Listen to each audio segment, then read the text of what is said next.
When you go to a magic show, I mean, the absolute last thing the magician wants you to see is the blueprint of the trapdoor. Oh, definitely not. Right, you're just sitting there in the audience, the lights go down, the music swells, and, you watch someone levitate. The whole illusion relies on you just like accepting the spectacle. Yeah, exactly. Yeah. You really aren't supposed to be looking for the hinges or the hidden compartments or the high-tension wires. No, of course not. The polished final performance is, well, it's designed to completely hide all that trial and error that actually went into building it.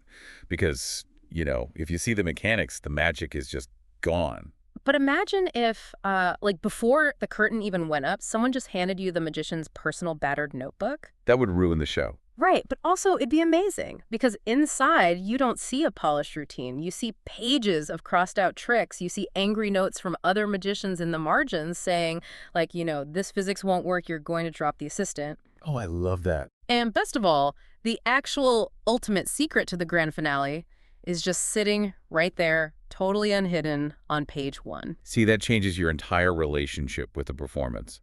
You were no longer just, a passive spectator at that point. Right, you're on the inside. Exactly. You are watching the mechanics of the trick unfold in real time.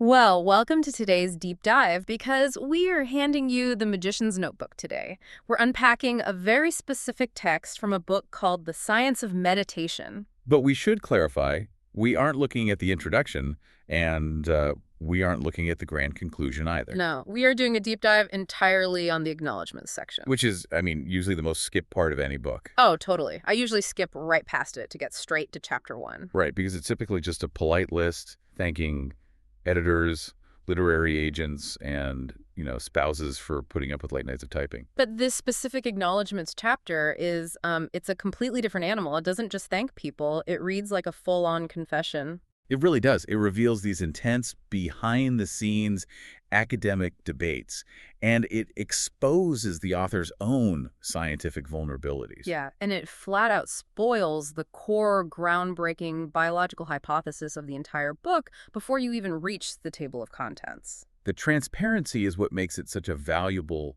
text for us to analyze today. We literally get to watch the scientific method happening out in the open. It's wild. The author names 3 distinct scientific experts who fundamentally tore down and, reshapes their understanding of meditation. Right, moving the book from vague concepts of the mind into the hard, measurable biology of the human body. So let's start with the first major intervention, which happens, honestly, before you even open the cover. The title of this book is The Science of Meditation. Right. But according to the author's notes, the original manuscript had a very different working title.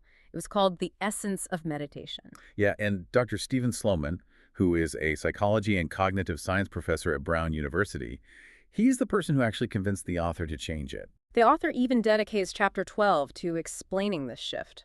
And what's fascinating here is that changing that one word, from essence to science, it's not just a marketing decision. It is a complete rewrite of the book's contract with the reader. Okay, let's unpack this a bit. Sure. Because essence implies philosophy. It allows for subjective spirituality. But science, well, that demands testable biological proof. It demands a really rigorous standard of evidence. Right. It's like changing a television show from the magic of cooking to the chemistry of cooking. That's a perfect analogy. Because if your show's about the magic of cooking, you can just throw a pinch of salt over your shoulder, talk about cooking with love, and, the audience is perfectly satisfied. Yeah, they buy into the vibe. But the second you call it the chemistry of cooking, you are instantly on the hook for data. You can't just say the steak tastes good. You have to actually prove the molecular breakdown of the proteins. Exactly. So it feels like a massive liability for an author to willingly take on. Did they actually have the biology to back up this new title? Well, they thought they did, until Dr. Sloman read the manuscript. Oh, boy. Yeah. Sloman served as a brutal reality check on the author's biological claims, particularly regarding brain mechanics. Right. In the acknowledgments, the author actually admits that Sloman explicitly warned them about their descriptions of the hippocampus and how the brain stores information. So what exactly was the author getting wrong about the brain? Let's get into the weeds here. Well, the text doesn't give us the exact crossed-out paragraphs, but it points to a really common trap. People often try to describe the brain, specifically the hippocampus, like a digital hard drive. Right, like folders on a computer. Exactly.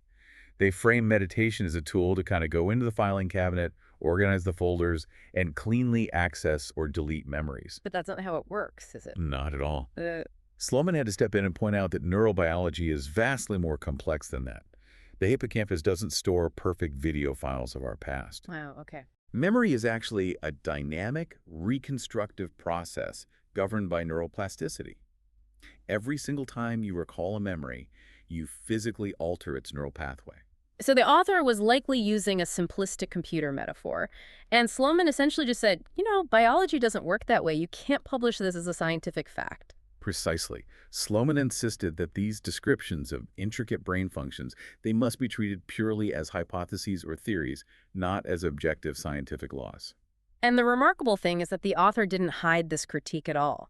They put a disclaimer right in the acknowledgments telling you, the reader, to keep Sloman's warning in mind when you read the later chapters. Yeah, they're literally asking you to take their own brain science with a grain of salt. It's incredibly humble. It is, but it also creates a problem, right? Because Sure. if the author's understanding of intricate brain mechanics was deemed a bit shaky by a cognitive scientist, that leaves a massive structural hole in the book. It really does. Yes. If you were trying to prove the actual science of meditation, but you can't rely entirely on mapping the brain, where do you look? You have to look at the body. You have to measure the physical state of relaxation. And to measure relaxation, you need a baseline. Hey. If you are claiming meditation produces a unique state of physical calm, you have to compare it to the most universally understood baseline of human rest that we have, which is sleep. Okay, so this is where the second expert enters the picture. Dr. Heather Reed, a professor of psychology at the University of Connecticut. Yes. Her role was to bring the hard data on sleep. And the author notes that Dr. Reed provided the latest clinical research and academic papers comparing meditation directly to sleep, which formed the whole basis of Chapter 13. Right, the research chapter. But let's look at the actual biology here. I mean, we all know what sleep feels like, but biologically, under a microscope, how does meditation actually compare to sleep? Are they triggering the same physiological processors? Well, when you look at the polysomnography, Wait, the what? the polysomnography. It's the clinical data measuring brain waves, oxygen levels, heart rate, all of that. Got it, okay. When you look at that data, sleep and meditation actually look remarkably different.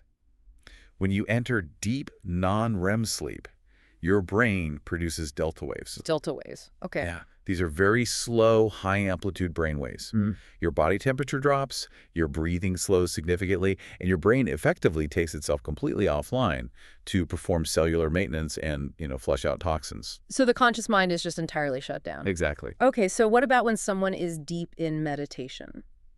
So the clinical data Dr. Reed would be pointing to shows that meditation produces alpha and theta brainwaves. Alpha and theta. Right. These waves are associated with deep relaxation, yes, but also with highly focused attention. Oh, interesting. Yeah. The frontal lobes of the brain, which are the areas responsible for conscious thought and awareness, they actually remain highly active. Here's where it gets really interesting. It's like comparing a phone that is powered completely off and plugged into the wall versus a phone that is put into low power mode. I love that analogy. Thanks. Like in sleep, the system is off.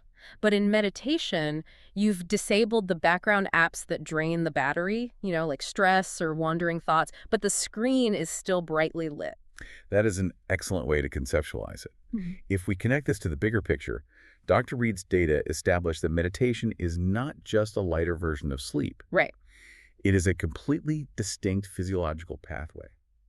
You cannot claim to understand what meditation is doing to the body without first clearly defining the map of normal sleep and then showing how meditation takes a different route entirely. Okay, so we've established the ultimate calm, the baseline of sleep, and how meditation diverges from it. Let's flip the script for a second and look at the exact opposite extreme. What happens when the body is in total distress?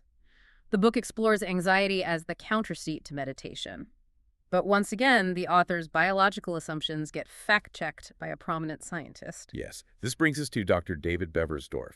He's a professor of radiology, neurology, and psychology at the University of Missouri. That's a lot of titles. He knows his stuff.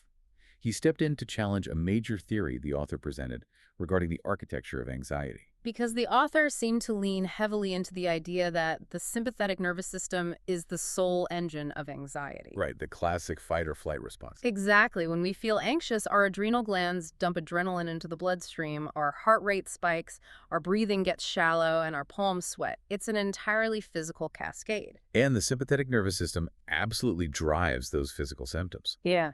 But Dr. Beversdorf pushed back on the idea that this physiological cascade is the entirety of the emotion we call anxiety. Okay. To prove it, he brought up a really fascinating clinical trial involving a drug called propranolol. Wait, I know propranolol. It's a beta blocker, right? Huh? Often prescribed for stage fright or high blood pressure. But how does it actually work in the body? Well, it is a non-selective beta blocker. When your body enters fight or flight, adrenaline floods your system and looks for specific receptors, called beta receptors, which are located in your heart muscle and your blood vessels. Right. When the adrenaline binds to those receptors, it tells the heart to beat faster and the vessels to constrict. Makes sense. Propranolol basically acts like a microscopic goalie. It physically blocks those receptors. The adrenaline is still in your bloodstream, but it has nowhere to dock. Wow. So it essentially cuts the brake lines to the physical panic response. Yes, exactly. In the clinical trial, Beversdorf cited the propranolol successfully blocked both the central and peripheral sympathetic responses. So what happened to the patients? The physical symptoms of panic just vanished. The subject stopped sweating, their heart rates dropped to a normal resting rhythm, and the shaking completely disappeared. Their bodies were chemically forced into a state of profound physiological calm. But wait, if I take a pill that stops my hands from sweating and my body from shaking, shouldn't my anxiety be cured? You would think so. Because there is an old psychological concept, the James Lange theory, that suggests our emotions are just interpretations of our physical states. Right. Like, we feel sad because we are crying. We feel afraid because our heart is racing.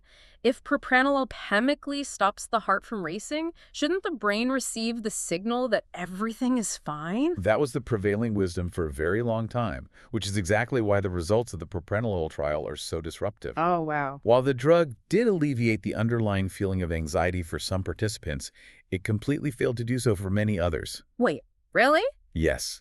Their bodies were functionally resting, but the subjects reported that the intense internal feeling of dread and panic remained completely intact. That is absolutely terrifying. It's like having a blaring car alarm going off in your driveway, right? Your sympathetic nervous system is just freaking out. Yeah. Taking the beta blocker is like snipping the wires to the horn and the flashing headlights. Oh, that's good. The noise stops. The neighborhood thinks the car is totally fine, but the thief is still sitting right there in the driver's seat.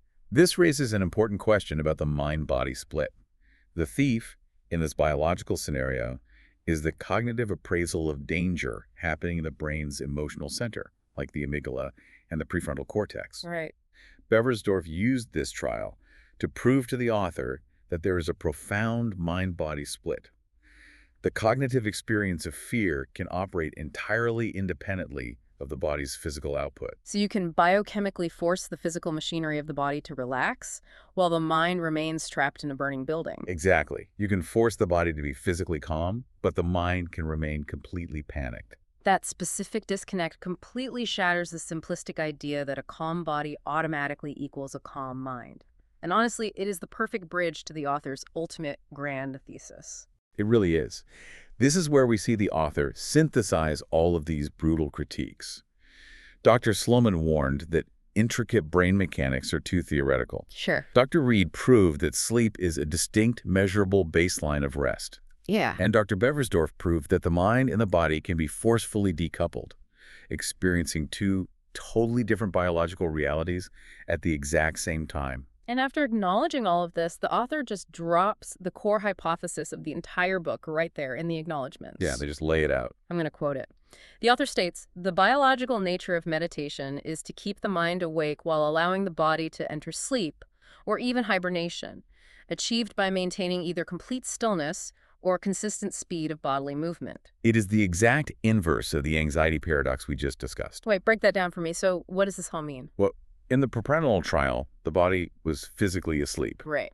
but the mind was racing uncontrollably. Here, the author defines meditation as deliberately putting the physical body into a state of deep sleep, lowering the metabolic rate, slowing the respiration, while keeping the conscious mind intentionally, actively awake and alert. That is so counterintuitive. We usually talk about meditation as this, like, spiritual discipline, finding inner peace under a tree. Yeah, but this thesis frames it as a physiological hack. You're intentionally splitting your mind and body into two different states. Which normally they are tied together. When the body goes to sleep, the mind powers down with it. You lose consciousness. How are you biologically overriding that system? The author points to two triggers. The first is complete stillness, which, aligns with the traditional image of a monk sitting motionless on a cushion. Right, if you sit perfectly still for long enough, the body begins to transition into its sleep cycle. Exactly. But it's the second trigger that is truly unexpected. The author claims this hibernation state can also be achieved by maintaining a consistent speed of bodily movement. Okay, I need you to explain the biology of that. Because if I am moving my body, my muscles are firing, my heart is pumping blood to my limbs, how can the body possibly be entering a state of hibernation or sleep if I am physically moving? It comes down to a neurological mechanism called sensory gating or neural habituation. Oh, okay. Your brain is essentially an incredibly highly tuned novelty detector. It really only pays attention to new information or changes in your environment. Like what? Well, think about when you put a watch on your wrist in the morning. You feel the cold metal for a few minutes, right? Yeah. But an hour later, you have absolutely no physical awareness of it. Your brain filters out the constant, unchanging tactile data to save processing energy. Wow. So the brain literally ignores the input because it isn't a threat and it isn't changing. Exactly. Now, apply that to movement. If you are moving at a perfectly consistent speed, there is no sudden acceleration, no deceleration, no change in your physical rhythm at all. Your brain eventually stops registering the movement as new information. It just tunes it out. Right, the input becomes static background noise. Through sensory gating, the brain effectively stops tracking the physical body. Because the rhythm is unbroken, so the brain assumes the environment is completely safe and predictable. And because it feels safe, the nervous system begins to dial down the sympathetic response. The body runs on pure, low-energy autopilot. That is fascinating. The physiological demands drop toward that baseline of sleep, even while the legs might be walking or the arms might be moving. The body enters a state of functional hibernation, leaving the conscious mind completely isolated, awake, and clear. It reframes the entire concept of meditation. It isn't just an ancient practice. It's literally the exploitation of sensory gating. And bringing it all full circle, this final thesis wouldn't carry any scientific weight without the rigorous pushback from the experts in the Magician's Notebook. No, absolutely not. The author needed Sloman to demand scientific proof over philosophical essence. They needed Reed's data to clearly define what the body's baseline of sleep actually looks like. And they needed Beversdorf's beta blocker data to prove that the mind and body can be biologically severed in the first place. It really demonstrates that scientific truth is rarely found in isolation. It is forged through peer review, critique, and, a willingness to abandon flawed metaphors. Which is hard to do. Very. The author's humility in leaving these corrections visible for the reader is what makes the final hypothesis so robust. It really is a powerful reminder for you as someone interested in learning. We only reach a deeper understanding by putting our ideas out there and allowing experts to point out where our blueprints are flawed. True learning requires the vulnerability to be corrected. Which actually leaves me with a final practical thought I want you to consider, building directly on the biology we've unpacked today. Oh, lay it on us. We discussed the idea that this physiological hibernation can be achieved not just by sitting still, but by maintaining a perfectly consistent speed of bodily movement, utilizing sensory habituation. Right, the unbroken rhythm that tricks the brain into gating out the physical body. Think about the implications of that for your daily life. If a perfectly consistent physical rhythm can trick the nervous system into a sleep state while keeping the cognitive mind alert, does that mean our everyday repetitive physical actions are secretly hacking our biology? Oh, wow. Like what? Well, think about going for a long run where you lock into a perfectly steady pace.